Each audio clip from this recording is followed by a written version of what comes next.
আসসালামু আলাইকুম, সবাই কেমন আছেন? আশা করি সবাই ভালো আছেন। আলহামদুলিল্লাহ আমিও ভালো আছি। তো আজকে আমি দুপুরে রান্না করার জন্য রান্নাঘরে চলে আসলাম। দেখি আজকে কি রান্না করতে পারি, যেহেতু কর্তামশাই বাসায় আছেন, দুপুরে খাবেন উনি। তো আজকে বাচ্চারাও স্কুলে যায়নি, তা চেষ্টা করি দেখি আজকে কি রান্না করি, আপনাদের সাথে শেয়ার করতেছি। তো আজকে আমি এখানে এই যে শাক কেটে রেখেছি, কলমির শাক, এটা তো আমার খুব পছন্দ। আর এখানে শাকের জন্য পেঁয়াজ রসুনটা আমি কেটে রেখেছি। এখানে আমি মুরগির মাংসটা রান্না করেছি, আর এখানে সবজি দিয়ে মাছ রান্না করতেছি। তো আমি ভিডিওটা পুরোটা করি নেই, আমার রান্নার ভিডিওটা সময় সাপেক্ষে তাড়াহুড়ো করে রান্না করতেছি। অনেক বেল হয়ে গেছে আজকে, মানে বেলা হয়ে গেছে। শাশুড়ি মা যখন বেঁচে ছিলেন তখন তার ছেলেকে বানিয়ে খাইয়েছিলেন বড়া পিঠা। আজ শাশুড়ি মা নেই, তাই আমি বানিয়ে খাওয়াচ্ছি, এটা আমার দায়িত্ব। উনি আমার দায়িত্বে রেখে গেছেন ছেলেকে। পিঠাটা বানিয়েছি খুব শখ করে, কিন্তু আমার হাজব্যান্ডের দাঁতের সমস্যার জন্য উনি চাবিয়ে খেতে পারতেছে না, তো ওনার জন্য একটু নরম করে ভেজেছি, আর বাচ্চাদের জন্য একটু হার্ড করে শক্ত করে ভেজেছি। এই কেমন হয়েছে? অনেক মজা। অর্ণামণি, রিভিউ তো দিলা না।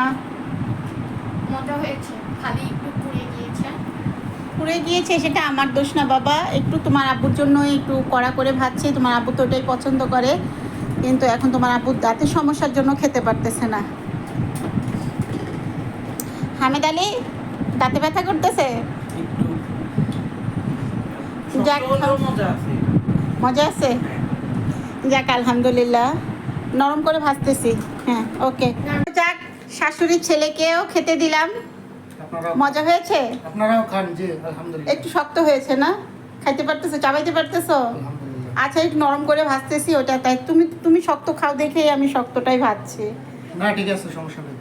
আচ্ছা ঠিক আছে। আর কর্তার ভাইকেও খেতে দিয়েছি। কেমন হয়েছে? খুব ভালো হয়েছে, একটু শক্ত হয়েছে।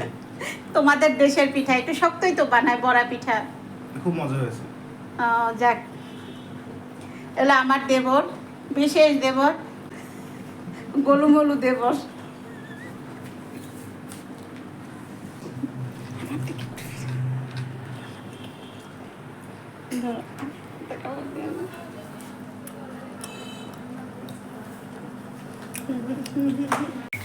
তো চেষ্টা করেছি, অনেক চেষ্টা করে এরকম, কারণ এর থেকে পিঠা নরম হলে ভালো লাগে না, একটু লাল লাল হলে পিঠাটা ভালো হয়। তা আমি চেষ্টা করেছি একটু ভালো করেই নরম করে ভাজার জন্য। আবার বাচ্চাদের বাবার তো সমস্যা, কিন্তু বাচ্চারাও একটু নরম, একটু শক্ত শক্তটাও খেতে চাইতেছে। বাচ্চারা বলতেছে যে না এরকমই ভাজো, তাই এরকমই ভাজতেছি। তো সবাই ভালো থাকবেন, ভিডিওটি ভালো লাগলে লাইক কমেন্ট শেয়ার দিয়ে পাশে থাকবেন। আল্লাহ হাফেজ।